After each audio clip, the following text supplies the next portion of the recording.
The different types of breath work are from different studies. We have Qigong, which Qigong is the parent of Tai Chi,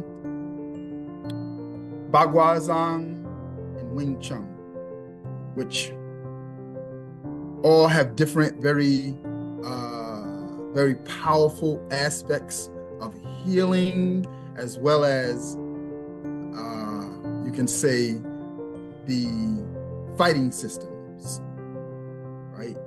So Bagua focuses first on the healing aspect, while Tai Chi combines both the healing as well as the fighting at the same time. And Wing Chun is more or less a fighting style. Some people call it Chinese boxing. So it's more of a fighting style. However, they all incorporate breath. Or they all come from Qigong, and they all incorporate breath.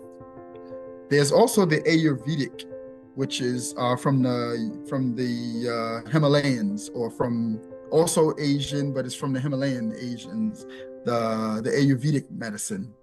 So it's yoga has a very strong focus on breath as well. Tehu Community Development, 0% interest business startup loans for terms of 12 to 18 months. Visit us at tehucommunity.com or call us at 877-702-2228. Your business is our priority.